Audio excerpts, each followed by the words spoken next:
Hey everyone, and welcome back. This video is about cognitive biases, which are like fallacies in that they're a sort of irrational mistake that's just sort of fixed in our brain that we want to try to avoid making. But it's not quite the same thing. So, a cognitive bias is not something an argument has, it's something that our brains do. It's a tendency that our brains have. So, a cognitive bias is a systemic pattern of deviation from rationality, which is a very complicated way of saying that it's a tendency to make a certain irrational mistake in reasoning. We make the same kind of mistake over and over again. That's a cognitive bias. It's a tendency to make the same irrational mistake over and over again. So cognitive biases are not one-time mistakes. A one-time mistake might be an example or an instance of a cognitive bias. But cognitive biases are not one-time mistakes the way fallacies are. They are repeated mistakes. They are patterns of irrational behavior that our minds will make regularly because they're sort of shortcuts that worked in, evolution, hunter gatherer finding berries on a bush type of days in our evolutionary history, but they don't work now. Uh, the world got more complicated, and so we need to think more carefully. So, cognitive biases are shortcuts in our thinking, and they can lead to irrational judgments. They can lead us to make errors. So if we want to be rational and have reliably true judgments, basically, if we don't like being wrong, if we don't like having false beliefs, then we want to be wary of cognitive biases. We want to be aware of them. We want to catch ourselves when we're making them, and we want to be able to notice them when other people are doing it so that we don't get led astray too. So here's an example of a cognitive bias. It's called the curse of knowledge. That basically, once you know something, you have an inclination to assume that it's obvious to everyone, that everyone knows it.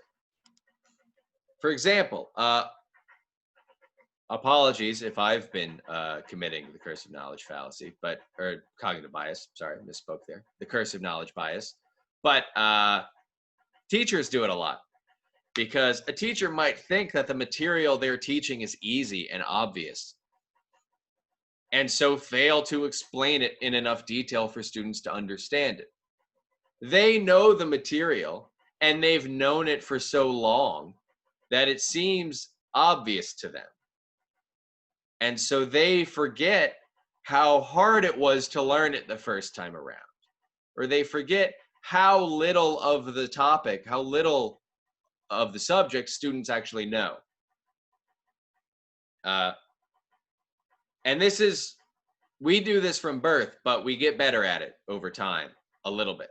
So babies, when they're young, like around the time they develop object permanence, like babies eventually learn that when you play peekaboo, you don't cease to exist and pop back into existence.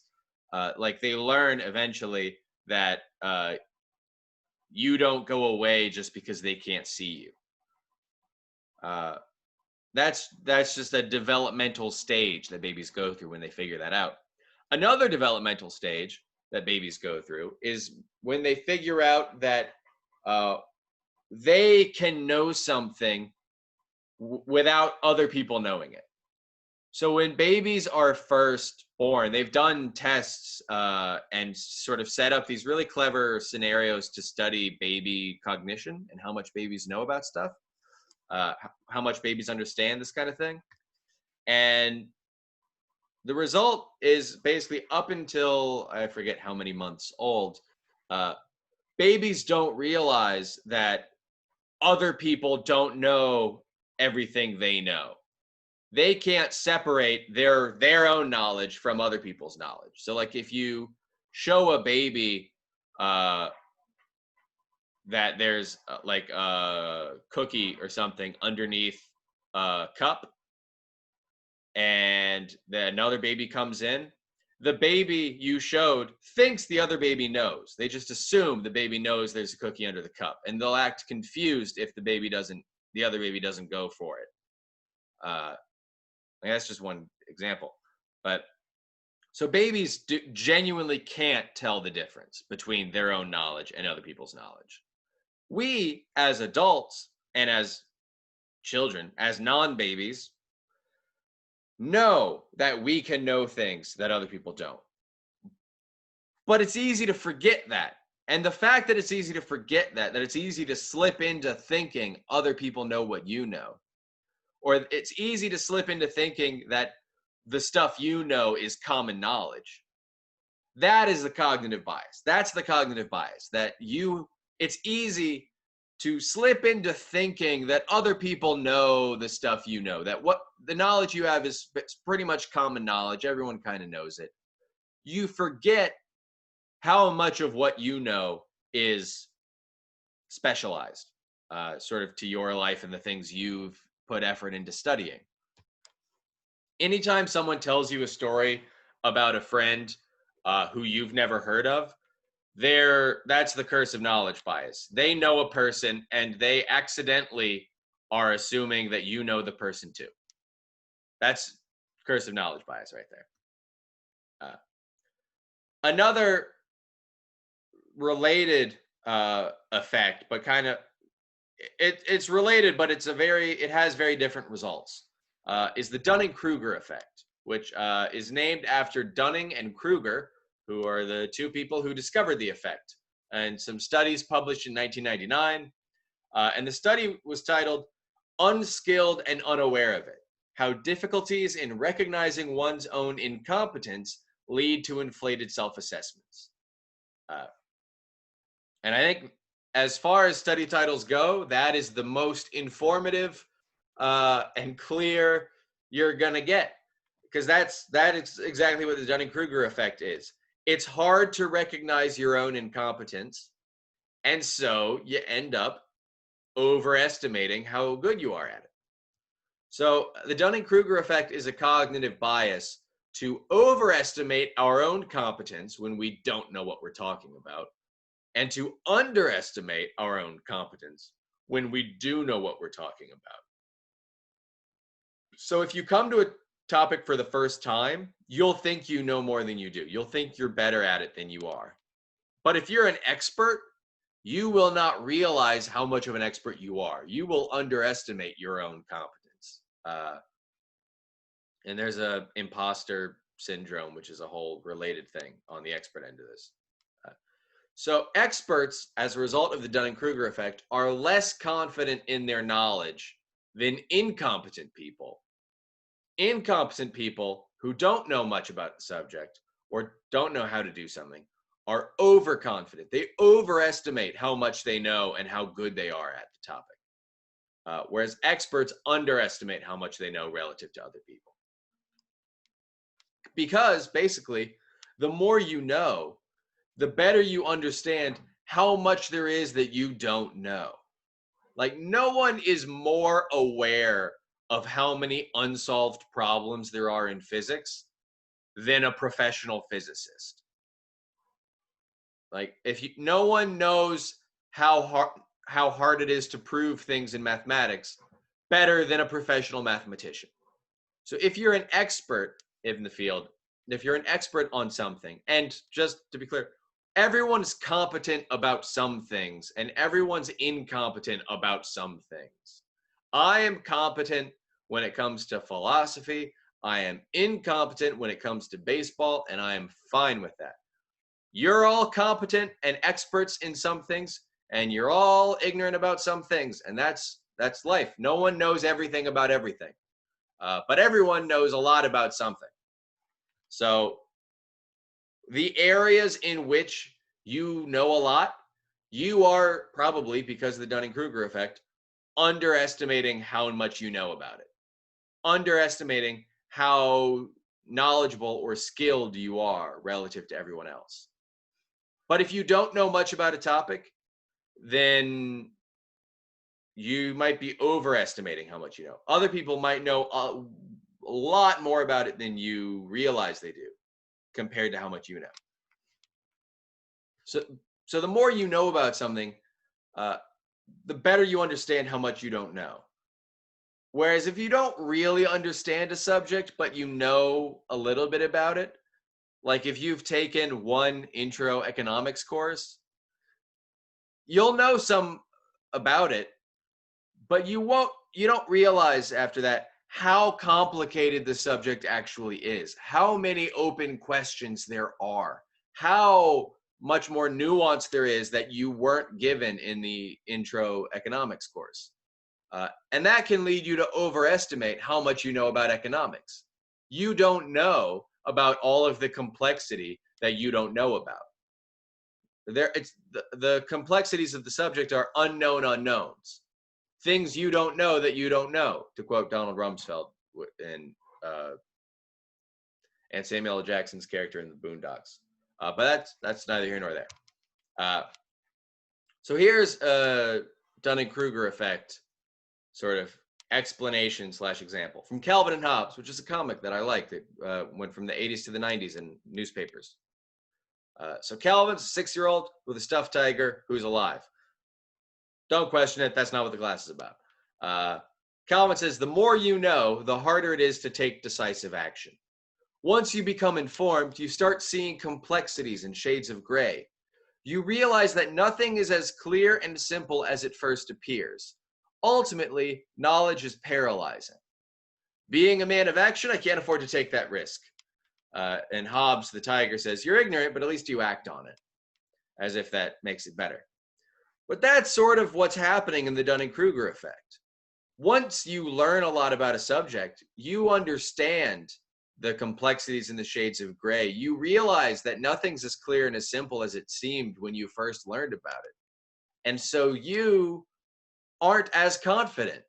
Knowledge is paralyzing. You aren't as confident in your own views on the subject as you may have been when you first started to learn about it. That's why scientists speak sort of very carefully about this is likely true, this is probably true, this is where the evidence points.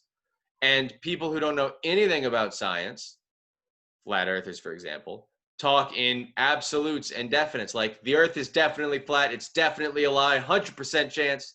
Like if you don't know all the complexities and all the test results, and if you're not actually doing experiments and having to calculate p-values and things, then you will be overconfident in how likely it is that you're right. Whereas if you are an expert, you might be underconfident in how likely it is that you're right. You might underestimate the odds that you're right or how much you know about it. So this is an example that I believe this is what Dunning and Kruger did in one of their early experiments. You can give everyone a test on logic or on grammar, doesn't matter which. Then after the test, ask everyone how well they think they did, right? Give a bunch of people a test on logic and grammar, and then afterwards ask each person individually how well they think they did. People who actually scored in the 90th percentile, so did better than 90% of people, will predict that they scored in the 70th percentile or below. So they'll think that they did worse compared to everyone else than they actually did. Meanwhile, people who scored in the 30th percentile, so most people did better than them, they only did better than about a third of people. They'll predict that they scored in the 90th percentile. So they'll predict that they did better than 90% of people. So the people who actually do really well underestimate how well they did. And people who don't do very well significantly overestimate how well they did. And basically, that's because if someone lacks the skills and the knowledge necessary to figure out what the right answer is, then that probably means they also lack the skills and knowledge to recognize what a right answer looks like.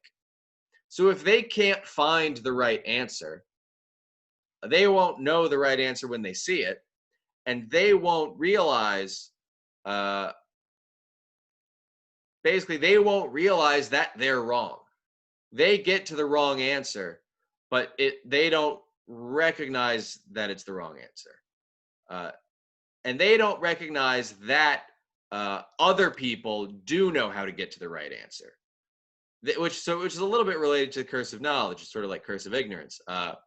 If the logic or grammar test was really hard for them, they'll assume it was really hard for everyone else, and they'll think they did really well. But if the logic or grammar test was really easy for them, they'll assume that everyone else thought it was easy too. And so they'll assume everyone else did about as well as them, even if everyone else did worse. And so that's the Dunning-Kruger effect. If you're ignorant or aren't competent with a subject or a skill, you'll overestimate how much you know or how good you are at that thing. And if you are an expert, if you are competent, you will underestimate. That's the Dunning-Kruger effect. Now, another example of a cognitive bias is the availability heuristic. So the availability heuristic is that, it's a weird name, but it's basically the more available a scenario is in your mind, the more likely you think it is to be true. And this can lead to false beliefs. So the more easily you can picture something, the more likely you think it is. Or the more often you hear about something, the more common you think it is. So an example of the availability heuristic is that in the recent decades, violent crime has gone down in the United States. It's gone down across the United States. But with the advent of 24-hour news channels, media coverage of violent crime has gone up. A higher percentage of violent crime is reported at the national level. So people hear about violent crimes more often than they did a few decades ago. And so they think violent crime is happening more than it did a few decades ago. So as a result of the increased media coverage, people mistakenly believe that violent crime is more common, that the violent crime rate has gone up, when in fact, violent crime is less common than it used to be. The crime rate has gone down. But because recent violent crime stories are more available in their mind because they hear about it more, they mistakenly think that violent crime happens more frequently. And so that's the availability heuristic. The more easily something springs to mind, or the more you hear about it, the more likely you think it is to be true, or the more common you think it is. And that's the availability heuristic. Another cognitive bias is the Barnum Effect. And the Barnum Effect is named after P.T. Barnum, who sort of operated circuses and freak shows back in a long time ago, I think 1800s. And it's named for him because he used it in his sort of shows, or whatever you want to call them. So the Barnum Effect is the cognitive bias where you see personal specifics in vague statements, because the statement's vague and your brain fills in the gaps trying to make sense of it. So this is exploited by psychics and astrologers and people like that for centuries to convince people that they know more about you and or more about the future than they actually do. So like Long Island Medium, Barnum Effect. Sorry if anyone's like a family member of the Long Island Medium, but like mediums, people saying they're talking to dead loved ones, they predict the future, say they're psychic, horoscopes, like astrology, horoscope stuff, is mostly Barnum Effect. It's super vague statements that then your brain interprets in the way that is specific to you. So your brain trying to make sense of it, interprets the vague statements so that they're about your specific life. So your brain has a tendency to do that. And then you mistakenly believe that the specifics are part of the statement, that the statement is speaking specifically to you and your life, when in fact it's not. It's just a vague statement that relies on the Barnum effect to get people to think that it's predicting the future or telling you deep truths about yourself or your dead loved ones or whatever. So here's an example from history. A psychologist named Forer gave the following 13 claims to psychology students. They were students at his school, and every student took a 100-question personality test. Right? So all of the students took a long, detailed 100-question personality quiz. It's probably a test at that point. It's not a quiz. It's 100 questions. It's really long, really detailed.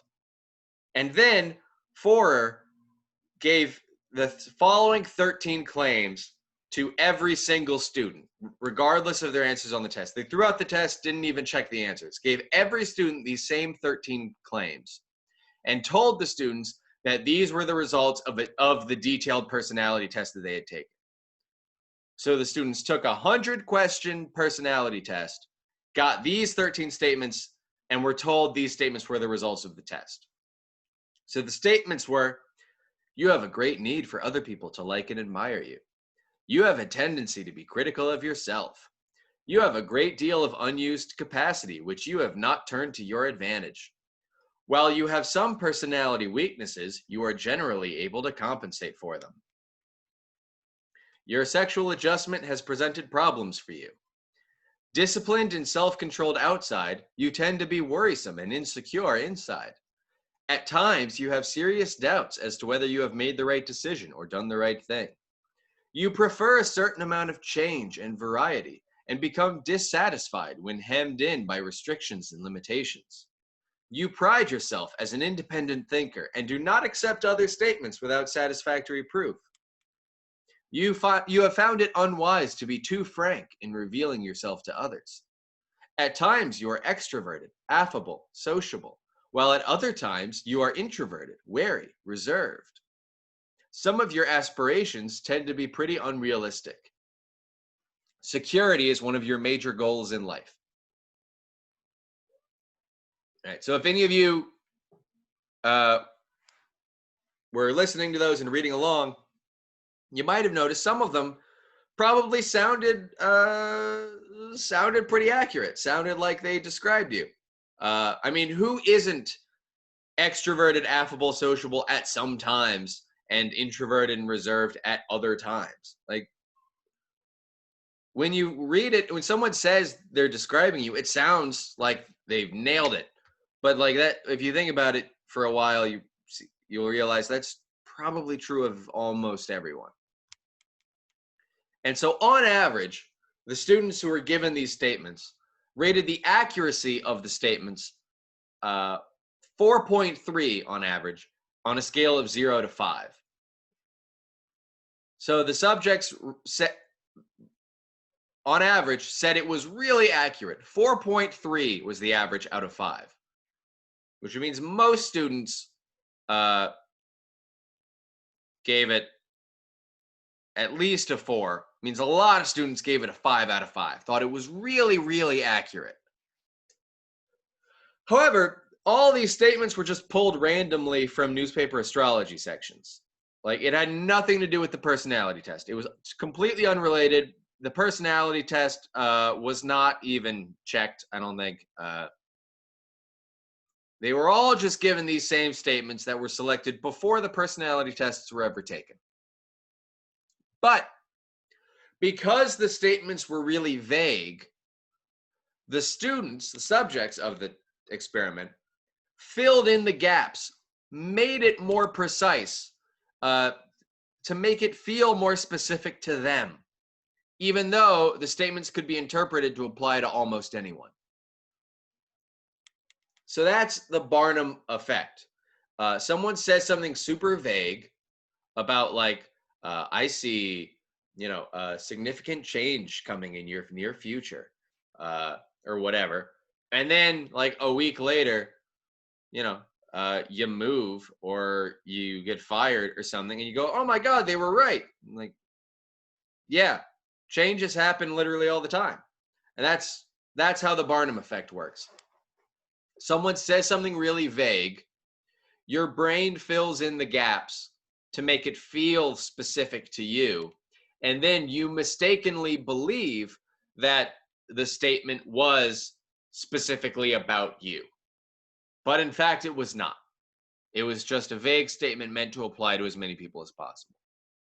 So we want to avoid the Barnum effect. We want to catch ourselves when we do it and notice when other people are trying to make it happen, so that we don't end up, wasting our time, money, energy, whatever, on like, fake psychics and mediums and stuff like that, which is good for removing money from your bank account, not so good at giving you actual specific facts that about yourself.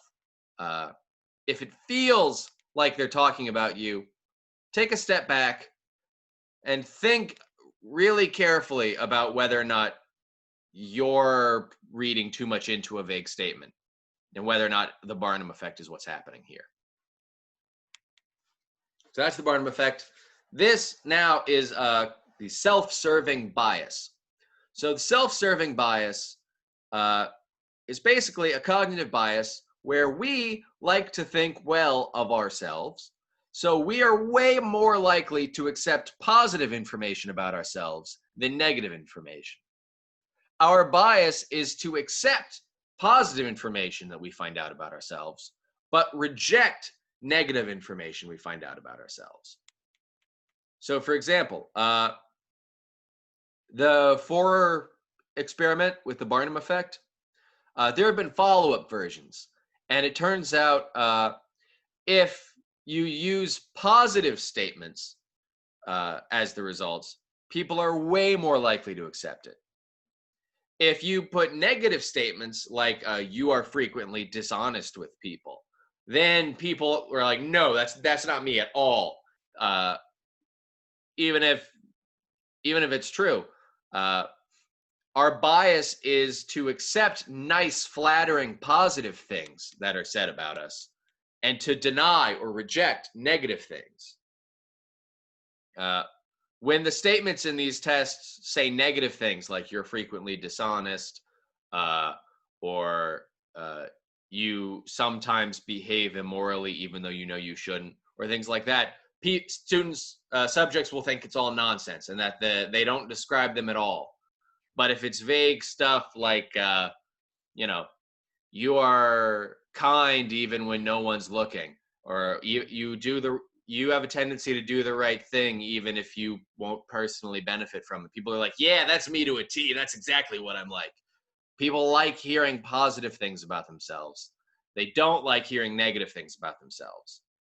And so our bias, our inclination, is to reject negative things about ourselves, reject negative information about us, and accept positive information about us.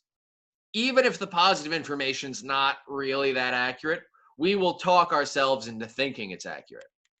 And even if the negative information is really, really accurate and it's a harsh truth that we should accept, our bias is not to accept it and to deny it and to say, no, that's wrong. That's not me at all, even if it is really accurate. People like to think positively about themselves and don't like to think negatively of themselves. I think that's an understandable bias, but it's a bias that we need to be aware of and we need to be careful about.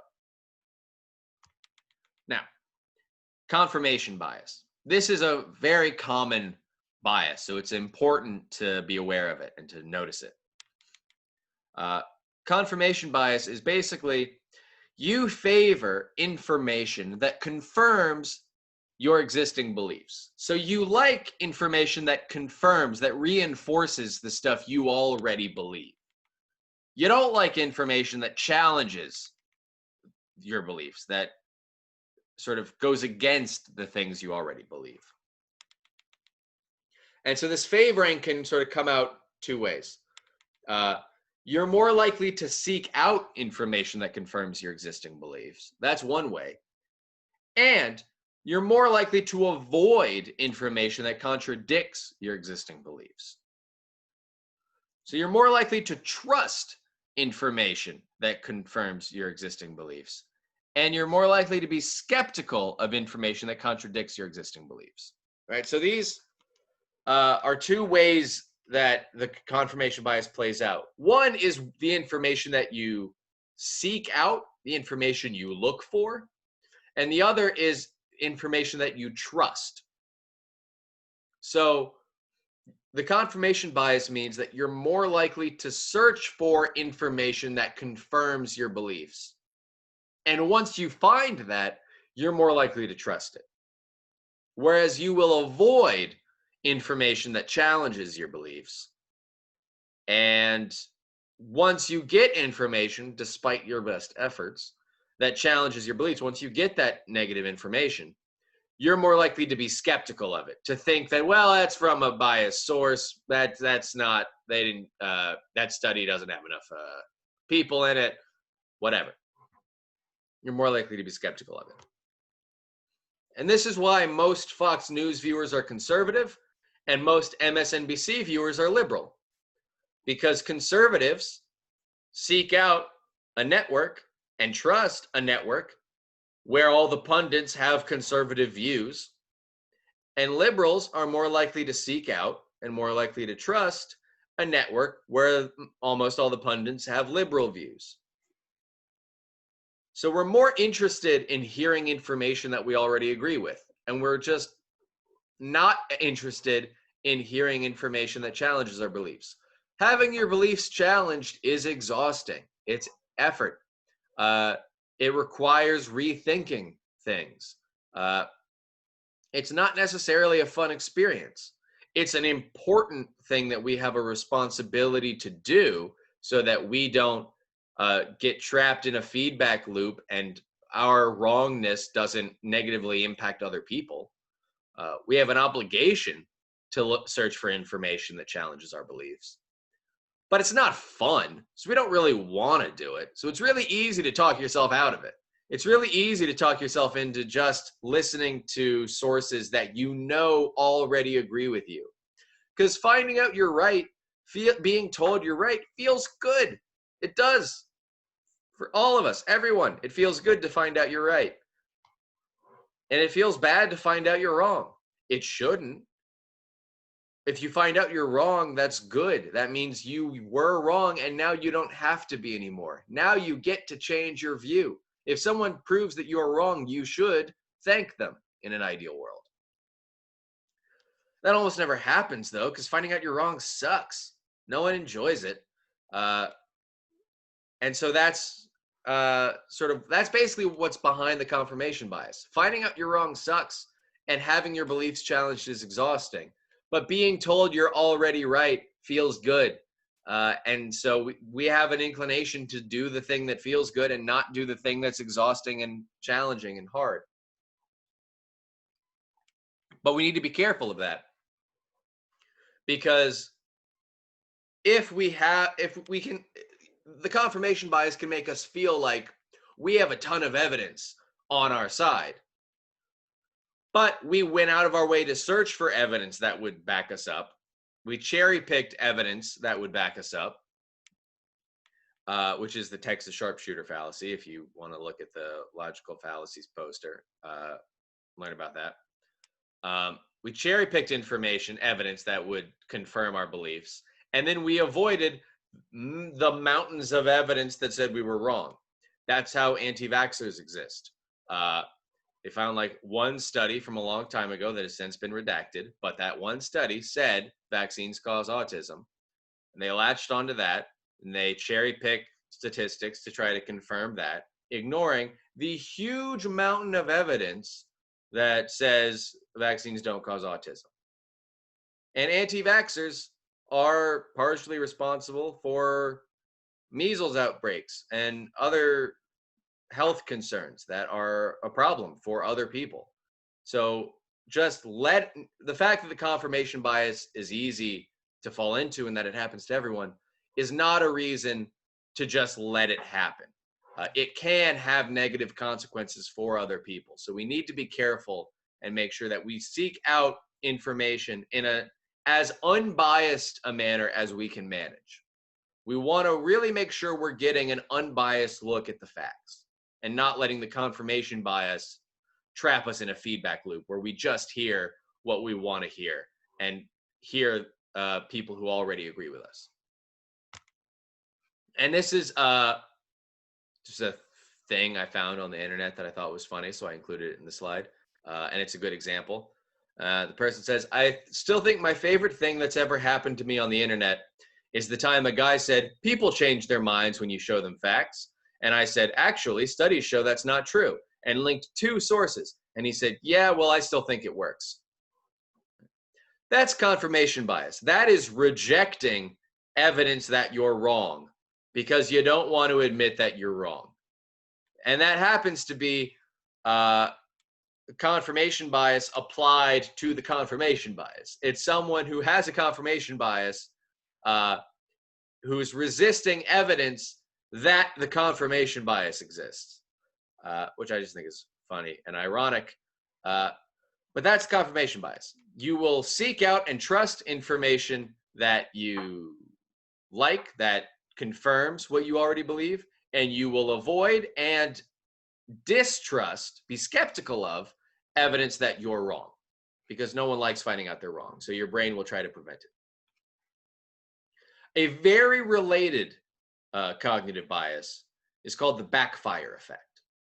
And the backfire effect is that if you get evidence that challenges one of your quote core beliefs, so beliefs that are really tied up into how you see yourself, who you think you are, like how you identify as a person.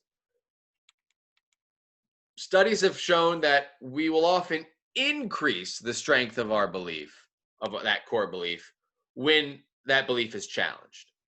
So like if you are Christian or liberal or conservative or atheist or whatever you are, whatever beliefs you take to be sort of essential to your identity, sort of a fundamental part of who you are. If those beliefs are challenged,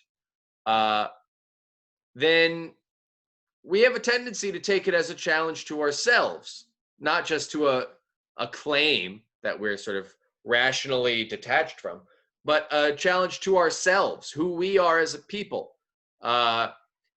It can feel on some level, on some unconscious level, like you yourself are being challenged rather than this claim you happen to believe being challenged.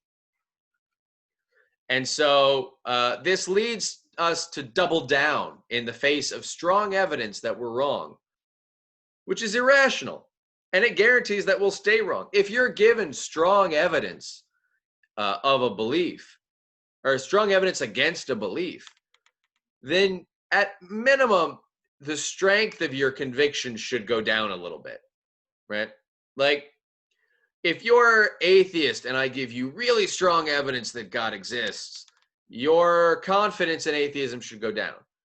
If you are a theist, if you're Christian or Jewish or Islamic or whatever, and I give you really good evidence that there is no God, the strength of your conviction should go down a little bit. If you're given really strong evidence that a claim is wrong, the strength of your conviction should go down, rationally speaking. But in fact, that does not happen. If someone who's like a sort of militant, gung-ho atheist gets really good evidence that God exists, they will become more atheist. The strength of their atheist conviction will increase.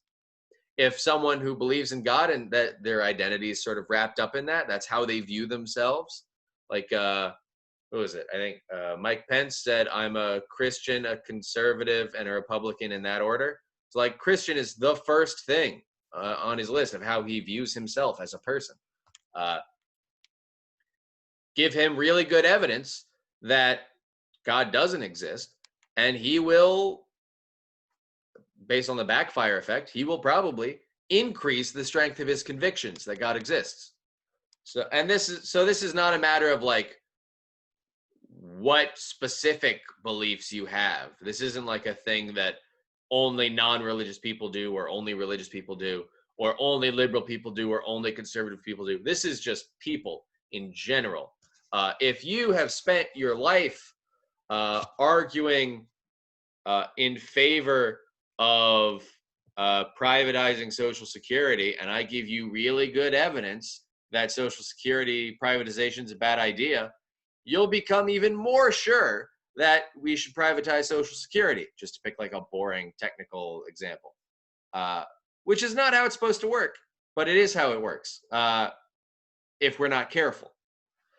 So the backfire effect means that when you take a belief of yours to be essential to who you are, to be part of your identity, then you will behave irrationally in the face of evidence that you're wrong.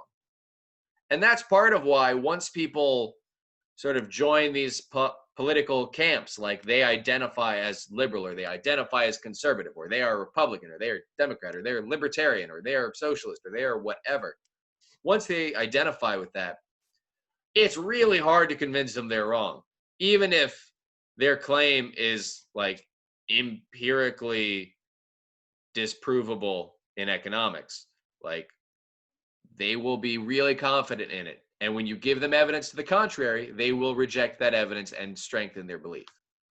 So we want to be careful to make sure we're not doing this, because finding out that one of your beliefs is wrong does not mean anything bad about you as a person. If you find out that you were mistaken about something, that is okay. Everyone's wrong about something. So this sort of knee-jerk reaction that we are all inclined to do, this knee-jerk reaction of doubling down in the face of evidence that we're wrong, that's a bad reaction. It's based on tying ourselves up with our beliefs in a way that we shouldn't do. If your belief is challenged, you should try to calmly and rationally look at the evidence against you, rather than just knee-jerk reaction doubling down, because that makes sure that you're gonna stay wrong, and you don't want to be wrong. Evidence that you're wrong is a reason to weaken the strength of your belief, not a reason to increase the strength of your belief. All right, that's the backfire effect. Another cognitive bias is the in-group bias, which comes up a lot. If any of you have heard the phrase implicit bias, implicit bias is a thing. It's been a real topic, a real big topic of conversation in like the psychology and behavioral economics literature for a few years now. It's a really interesting topic, and it's a little terrifying, because basically implicit bias is bias that we don't know we have against other groups of people. So there are implicit racial biases, there are implicit gender biases, there are all kinds of implicit biases that the evidence suggests everyone has. Everyone has implicit biases. Some are stronger than others. They're stronger in some people than they are in others, but everyone has them. And we don't realize we have them. And they influence our behavior. And that's scary, because that means that biases that you don't know you have, that you think you don't have, are influencing your behavior in ways that, if you were thinking consciously, you would not let it influence your behavior. So the decisions you're making are influenced by factors that you actively reject, like race and gender and things. You think you're being sort of neutral on that, but you might have biases that you don't know about that are changing your decisions without your knowledge. That's scary. And so that's something that we need to be aware of and sort of try to keep track of and try to fight against. And I really recommend, if anyone is interested, Harvard has a implicit attitude test, an IAT, which there are some limits to the test, but it's an interesting test. They have a bunch of different versions to test implicit biases for like gender biases, racial biases, and things. And you can take the test and see how you do and find out about yourself. You might not like what you find out about yourself, but I think it's an important thing to try and to learn so we can learn more about ourselves and keep track of our biases. If you're aware of the biases that you have, then you're more ready to counteract those biases and try to avoid letting them influence your behavior.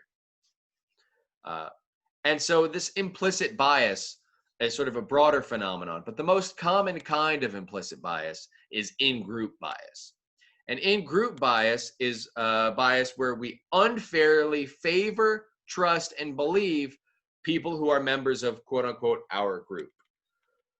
So Republicans are more likely to listen to other Republicans. Atheists are less likely to listen to religious people. They're more likely to listen to other atheists. Men are more likely to listen to other men. White people are more likely to listen to other white people. We think of ourselves as fair and unbiased, but on some level, there is in most or almost all people, there is an implicit tendency, there is a bias to favor people based on how similar they seem to us and whether or not they are, in our brain, part of the same group as us. And that is scary because we don't even realize that we're doing it. And so this can lead to, among other things, assuming that people in your political group are acting in good faith while assuming that people in other political groups are partisan hacks acting in bad faith for purely political motives. That is super common if you read like op-eds or listen to politicians or just listen to people talk about politics. It also means being more likely to hire people who look like you or have a similar background to you, even if they aren't as qualified for the job as other people. So, hiring managers are more likely to hire people of the same race, gender, socioeconomic background as themselves. And they don't realize they're doing it, but they are. Oftentimes, the evidence is mounting very quickly in the last decade or two that this happens and it's rampant. So it's something that we need to be aware of so that we can help counteract it. And so that's something we want to avoid. We definitely want to avoid. Right? We should all agree racial and gender biases are bad, whether or not you are conscious of them. So being aware of them, knowing that it's happening, and trying to avoid letting it influence decisions and behavior. And consciously asking ourselves, doubting ourselves, asking, is this why I'm making the decision I'm making? Is this playing a role here? That is an important thing to be doing, to make sure, do our best to make sure that these sorts of biases are not influencing our decision making, to minimize the effect they have on our decisions and behaviors. Right, so that's a cognitive bias, the in-group bias. Another bias is the spotlight effect. And this is a little different. This is just, we overestimate how much other people notice us. We overestimate how much other people notice how we look and how we act. A lot of us put a lot of effort into our appearance or lie awake at night, sort of cringing at things we've said and done, remembering every embarrassing or awkward thing we've ever done. And in reality, the fact is most people don't think about you for even a single second after you're out of their line of sight. I mean, your parents do, but they don't think about, they're like, oh, I wonder how they're doing. They're not like, remember 60 years ago when they said that awkward thing? Ah, what a jerk. Like, they're not doing that. No one's doing that. No one notices subtle differences in how you wear your hair each day. I mean, they'll notice if you like have hair down past your shoulders and then you're bald the next day. But like subtle differences in like how you part your hair and stuff, no one notices. No one remembers the awkward thing you did. If you are If you have at any point recently cringed to yourself remembering something awkward you did when you were 12, you can stop. I promise. No one else who was there remembers or really cared for more than 6 minutes afterwards. Uh, Dave Horowitz is a writer who said, the good news and bad news are the same. No one cares. So the bad news is a lot of the effort we put into things goes unnoticed because no one cares. But the good news is all the embarrassing and awkward things we've said or done over the years, no one cares about that either. But the spotlight effect means it's really hard to stop doing that. So the spotlight effect is the cognitive bias to overestimate how much people notice and care. And it's hard to undo that. It's hard to avoid feeling like, oh, everyone remembers, everyone noticed how embarrassing that was. Everyone, everyone's thinking about, I bet everyone's talking about it. Everyone's talking about the zit I had on Wednesday. No, they're not. No one cares. They're not. But the spotlight effect is hard to avoid. So we have the tendency to think people care and notice and are like, I don't know, laughing at us when they're not. So if we're aware of the spotlight effect, if we know that this is just a cognitive bias, this is just an error that's hardwired into our brains, then when it happens, we can sort of notice it and say, okay, all right, I know I'm thinking this, I feel this way, but I don't believe it. I know it's not right. And that can sort of help alleviate the sort of cringy feeling when you remember embarrassing stuff. In the words of a Buddhist monk whose name I don't remember, let the thoughts in, but don't serve them tea. Don't let the thoughts come through your head, but don't focus on them. Don't let them stick around for long. Don't pay attention to them. All right, this is the last cognitive bias, I promise. Then the video's done and we're done with the lectures for the week. So groupthink is a cognitive bias where we have a bias to conform to the group even when the group is wrong. And the bias happens because we have a desire for, on some level, for group harmony, for group cohesiveness. It feels good to agree with other people, and it feels good when other people agree with you. And so we want the group to be sort of all on the same page and for everyone to agree. That feels good. Fighting is kind of unpleasant. Infighting within a group is not a fun, pleasant thing to be a part of, so we try to avoid that. And this makes sense evolutionarily because being in groups was a vital part of human survival for a long time. Since way before civilizations started popping up at 10,000 BC, I think. Way before then. Groups were a vital part of human survival through the Ice Age and everything. And so it's deep in our brain. It's hardwired in our brain to want the group to get along and to be cohesive and harmonious and for everyone to agree. Because the group sticking together used to be a life or death thing in the early days of human evolution. And so sacrificing certain factual correctness for the sake of group cohesion made sense for survival for a while. But now it doesn't. If the boardroom at your company fights instead of all agreeing with each other, no one dies. It's fine. And if everyone's currently agreeing on a bad idea, it's probably better that there be fighting and that the bad idea be recognized as a bad idea at the end of it. And that's why groupthink is important to be aware of, because the desire for group harmony and sort of for everyone to agree with each other can lead to irrational decision making, because every member of the group has doubts, but no member of the group wants to go against the group. And so everyone in the group agrees with this idea that no one's fully on board with.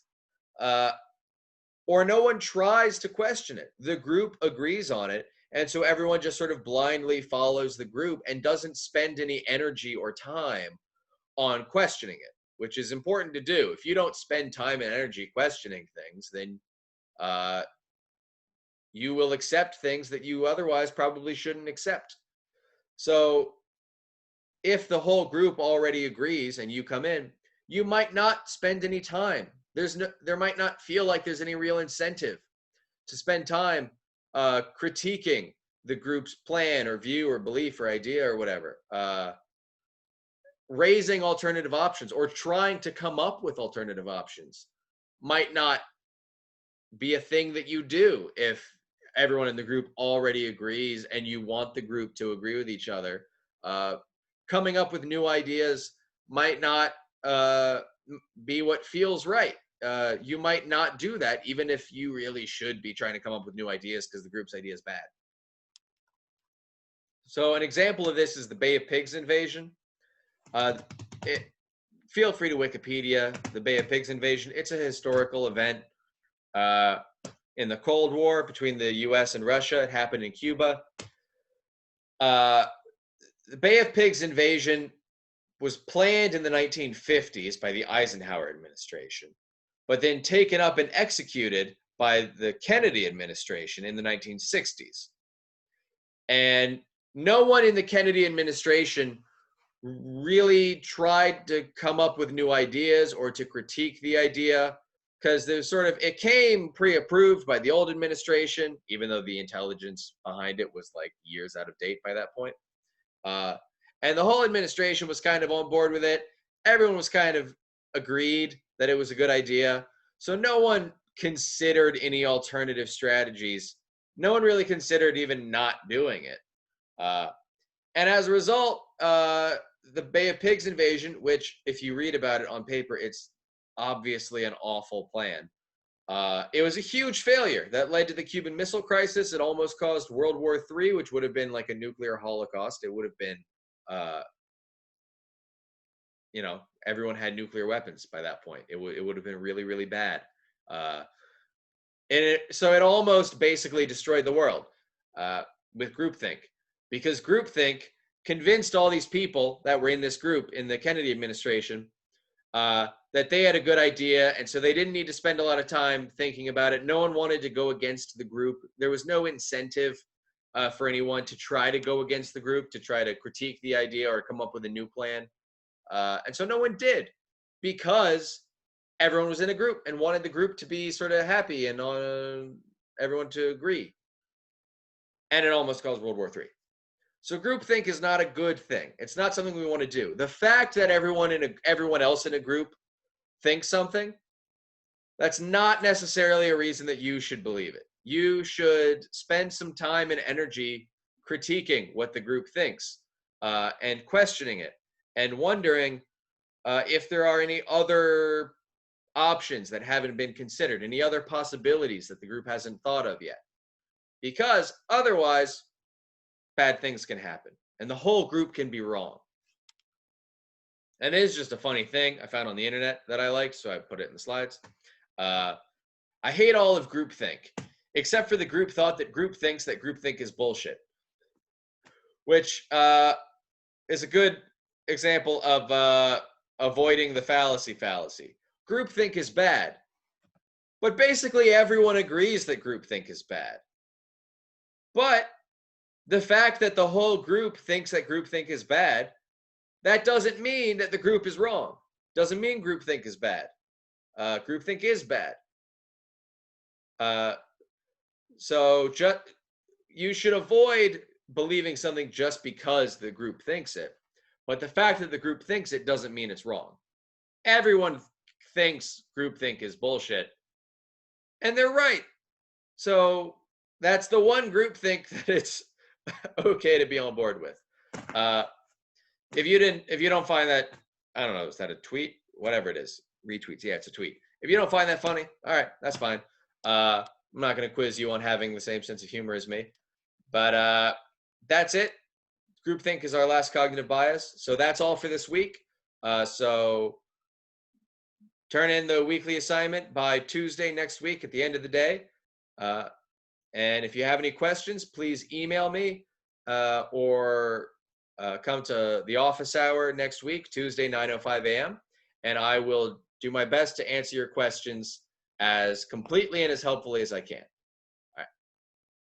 Have a good one.